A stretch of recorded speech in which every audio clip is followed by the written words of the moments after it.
Central IB, যাদের মূল কাজ এই ধরনের অসাধু চক্রগুলো, অসাধু লোকদের গতিবিধি নিয়ন্ত্রণ করা, তারা কি করছিল? তাহলে বিএসএফ ফেল করছে, সেন্ট্রাল আইবি ফেল করছে, তা যেটা পশ্চিমবঙ্গ পুলিশের দায়িত্ব, তারা যেখান থেকে যা খবর পাচ্ছে তারা অ্যাকশন নিচ্ছেন। কিন্তু পুরানো দিল্লি পুলিশ যে স্পেশাল ড্রাইভ দিচ্ছে, তাদের যাদেরকেই ধরা হচ্ছে সব ডকুমেন্ট পশ্চিমবাংলায় তৈরি, তাহলে কি মানে বিভিন্ন পেশায় সারা আপনারা ত্রিপুরাটা, এর মধ্যে ত্রিপুরাটা দেখতে পেলেন না তো? সব যখন পশ্চিমবঙ্গে দেখতে পাচ্ছেন, ত্রিপুরাটার আসামটা আমার প্রশ্নের মধ্যে নেই কেন? এই যে ডকুমেন্টগুলো, ত্রিপুরার ডকুমেন্টটা তো ত্রিপুরা থেকে, তাহলে তাহলে বাংলা আসছে কোত্থেকে? না না, ত্রিপুরার ডকুমেন্টটা তো ত্রিপুরায়, তাহলে তাহলে বাংলার পাশাপাশি ত্রিপুরা। আসামের ডকুমেন্টটা তো আসামে, তাহলে বাংলার পাশাপাশি আসাম, তাহলে বাংলাতেই হচ্ছে, এটা বলা ভুল। এটা স্লিপার সেল নয় তাহলে বাংলা? আমি বলছি, আমি আজ মানে আমি দেখুন, এটা আমি খুব নিশ্চিতভাবে দায়িত্ব নিয়ে বলছি, আমি আজকে এক্স স্যান্ডেলে পোস্ট করেওছি।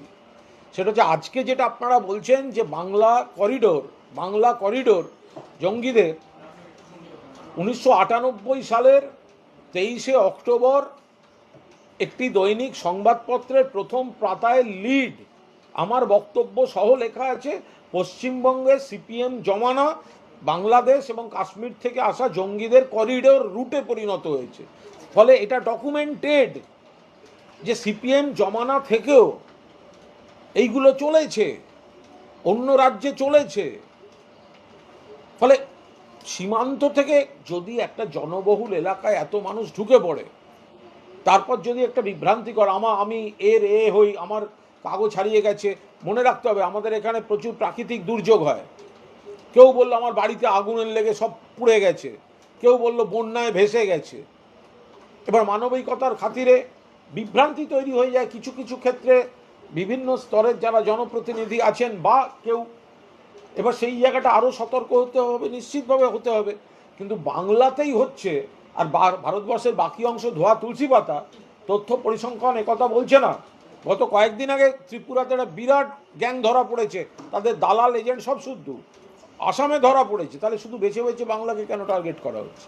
বলছি, আগামীকাল মুখ্যমন্ত্রী যাচ্ছেন সন্দেশখালী, ঠিক তার পরের দিন ওখানে যাচ্ছেন আবার বিরোধী দলের নেতা, তাহলে কি সন্দেশখালী আবার রাজ্য রাজনীতির শিরোনামে আসতে চলেছে? দেখুন, মাননীয় মুখ্যমন্ত্রী সন্দেশখালী যাচ্ছেন, তিনি নিজেই ঘোষণা করেছেন। এ বিষয়ে আমাদের বাড়তি কোনো কথা বলার অবকাশ নেই। যা বলার মমতা বন্দ্যোপাধ্যায় বলবেন। সন্দেশখালীকে কেন্দ্র করে যদি কোথাও কোনো অপরাধ থাকে, সব ব্যবস্থা হয়েছে। আর যারা অতিরঞ্জিত করে মিথ্যা সাজাচ্ছিল, সেগুলো সব ধরা পড়ে গেছে। তারা সব টাকা দিয়ে কী সব মিথ্যা সাজিয়েছে, বলিয়েছে, সেগুলো তো প্রমাণ হয়ে গেছে। সন্দেশখালীর মানুষ তৃণমূলকে আশীর্বাদ করেছেন, মমতা বন্দ্যোপাধ্যায় প্রার্থীকে আশীর্বাদ করেছেন। মমতা বন্দ্যোপাধ্যায় যাচ্ছেন, যা বলার তিনি বলবেন। এখন মমতা বন্দ্যোপাধ্যায়কে যারা ভয় পান, মমতা বন্দ্যোপাধ্যায়কে যারা অনুসরণ করার চেষ্টা করেন, মমতা বন্দ্যোপাধ্যায় যাচ্ছেন শুনলে যারা বিচলিত হয়ে পড়েন, তাদের কে কখন কোথায় যাচ্ছে সে তাদের ব্যাপার। নন্দীগ্রামে দেখা যাচ্ছে একসময় যারা তৃণমূল করতেন বিজেপিতে যোগ দিয়েছিলেন, আবার তারা তৃণমূলে। নন্দীগ্রাম 1-এ আজকে যারা তৃণমূল থেকে একটা সময় চলে গিয়েছিলেন বা কেউ বিজেপিতে ছিলেন পুরনো, একটা বড় টিম, তারা নন্দীগ্রাম 1-এ তারা বিজেপি করবেন না বলে ঘোষণা করেছেন। এবং তারা পরিষ্কার বলেছেন যে বিজেপির এখন যেভাবে চলছে তারা তাতে একমত নন, এই বলে তারা সাংবাদিকদের বৈঠক করে তারা জানিয়ে দিয়েছেন। তো এখন যে তাদের ব্যাপার, বিজেপি নন্দীগ্রাম বিরোধী দলনেতার কেন্দ্র, সেখানেই বিজেপির নেতারা যদি তার উপর বা তাদের উপর আস্থা না রেখে দলে দলে বিজেপি ছেড়ে দেন, তো সে বিজেপি বুঝবে। তারা তো দলের কিভাবে চলছে, কেন ওখানে খুন খারাপির রাজনীতি বিজেপি জড়িয়ে পড়ছে, সে তো তারাই, বিজেপির লোকেরাই এসব অভিযোগ এনেছে। তো বিজেপি বুঝবে, তার ভেতর থেকেই তো এসব বলেছে। সুকান্ত মজুমদার বলছেন যে তৃণমূল কংগ্রেসের কোনো লক্ষ্য নেই, সিপিএম এর একটা আদর্শ আছে, লক্ষ্য আছে। এবং সুকান্তবাবু তো সিপিএম জমানায় এই যে পরিবর্তন 2011-র, তার আগে সুকান্ত মজুমদার রাজনীতি করেছেন বলে কেউ কোনোদিন ওনার বন্ধু বা শত্রু কেউ বলতে পারছেন না যে সিপিএম বিরোধী বাংলার স্বার্থে কোনো আন্দোলন সুকান্ত মজুমদার করেছেন কি করেননি। ফলে ওনার কাছে এখন তৃণমূল তাকে শত্রু বলতে গেলে সিপিএমকেও তাকে বন্ধু সাজতে হবে।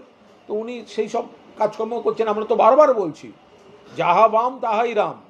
সুকান্তবাবুরাই তাদের লোকেরাই তো মানে এইসব সিপিএমের সঙ্গে হাত মিলিয়ে, হ্যাঁ সিপিএম তো বি টিম বিজেপির এখন, তো সিপিএমের লোকেরা বিজেপিকে ভোট দেয়। বালুরঘাটে সুকান্তবাবু সিপিএমের কিছু ভোট পেয়েছেন, সিপিএমের ভোট কমেছে, তো সেই জন্য একটু সিপিএম প্রীতি মুখ থেকে দেখা যাচ্ছে।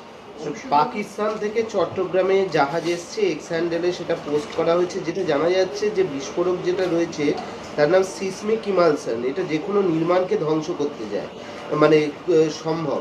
তো শুভেন্দু অধিকারী বলছেন এই জেহাদি শক্তিকে ধ্বংস করতে হয়, তাহলে যে ভাষায় তারা কথা বুঝবে সেই ভাষায় আমরা কথা বলবো। কি বলবেন এই যে আসছে পাকিস্তান থেকে? আমার মনে হয় অবিলম্বে শুভেন্দুবাবুর নেতৃত্বে একটা ভালো যোদ্ধার বাহিনী ওখানে পাঠিয়ে দেওয়া উচিত। কারণ শুভেন্দুবাবু যে ভাষায় জবাব দিতে চান, ওনার মধ্যে যেই জবাব দেওয়ার খিদেটা কাজ করছে, এটাকে সম্মান দিয়ে শুভেন্দুবাবুর নেতৃত্বে, সেনা বা ওগুলো না পাঠালেও চলবে, শুভেন্দুবাবুর নেতৃত্বে যদি একটা ভালো টিম এই বাংলাদেশের এই যারা অস্ত্র আনছে, যারা বিস্ফোরণ ঘটাবে, যাদের কড়া ভাষায় শুভেন্দুবাবু জবাব দিতে চান, তো শুভেন্দুবাবুর নেতৃত্বে একটা টিম ওখানে পাঠিয়ে দেওয়া উচিত। উনি ঘুরে ঘুরে দেখে তাদের কড়া ভাষায় জবাব দেবেন। আরে এখানে বড় বড় কথা বলে লাভ কী? মুখ্যমন্ত্রী মমতা বন্দ্যোপাধ্যায় বারবার বলেছেন যে এটা আন্তর্জাতিক ইস্যু, পশ্চিমবঙ্গ একটা রাজ্য, আমরা কিছু বলতে পারবো না, কেন্দ্রীয় সরকারকে বলতে হবে।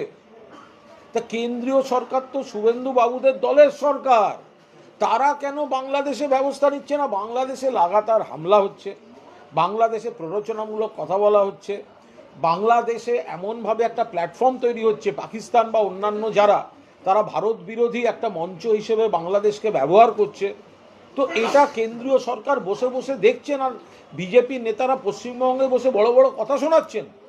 হয় এগুলোকে ধরে বেঁধে বাংলাদেশে ছেড়ে দিয়ে এসে মোকাবিলা করতে দিক, আর নইলে কেন্দ্রীয় সরকার অফিসিয়াল ব্যবস্থা নিক।